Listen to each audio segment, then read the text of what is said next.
మంచిర్యాల జిల్లా బెల్లంపల్లి పట్టణంలోని రామ్నగర్లో నూతనంగా నిర్మించిన పోలీస్ కమాండ్ అండ్ కంట్రోల్ భవనంలో గుర్తు తెలియని వ్యక్తులు చోరీకి పాల్పడ్డారు. 10 టేకు తలుపులు, 14 ఫ్యాన్లు, ఇతర ఎలక్ట్రికల్ పరికరాలు, శానిటేషన్ పరికరాలను అపహరించారు. భవన నిర్మాణ కాంట్రాక్టర్ కాకణాల పద్మారెడ్డి ఈ ఘటనపై బెల్లంపల్లి 1 టౌన్ సిఐ టి శంకరయ్యకు ఫిర్యాదు చేశారు. ఇక 70 లక్షలతో ఈ భవనాన్ని నిర్మించారు. 4 ఏళ్లు గడిచినప్పటికీ ఈ భవనం పోలీస్ శాఖ ఆధీనంలోకి తీసుకోకపోవడం చర్చనీయాంశంగా మారింది. ఆకతాయిలు, అసాంఘిక కార్యకలాపాలకు ఈ భవనం ఆవాసంగా మారింది. కాంట్రాక్టర్ ఫిర్యాదు మేరకు పోలీసులు కేసు నమోదు చేసి దర్యాప్తు చేస్తున్నారు. ఈ బిల్డింగ్ కాంట్రాక్టర్ ని నేను 2016లో ఈ బిల్డింగ్ కింద భాగం కట్టించాను. తర్వాత 2019లో ఎమ్మెల్యే గెలిచిన తర్వాత ఆ పైన భాగం కట్టించాను. చుట్టూ కాంపౌండ్ వాల్, రోడ్స్ అన్నీ కూడా దగ్గరుండి నేనే చేయించాను.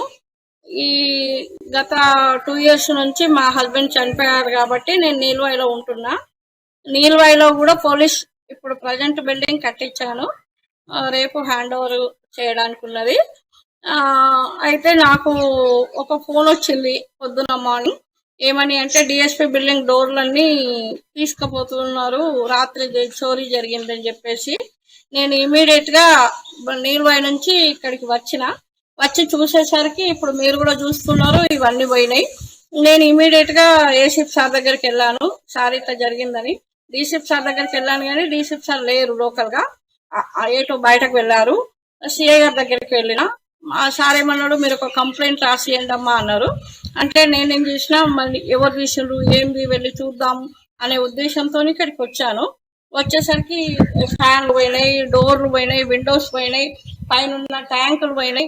అరే పోలీస్ ప్రాపర్టీని ఈ విధంగా ఎవరు తీసుకుపోయింది అనే ఉద్దేశంతో సిఐ గారిని అడగడం జరిగింది. ఆయన ఏమంటున్నాడు, మీరు ఒక కంప్లైంట్ రాసియండి, అప్పుడు ఎంక్వైరీ చేస్తామన్నారు. ఇది 3 ఎకరాల ల్యాండ్ కు చుట్టూ ఫెన్సింగ్ వేసిండ్రు. వేసిన ఫెన్సింగ్ కొంచెం కూడా లేదు. ల్యాండ్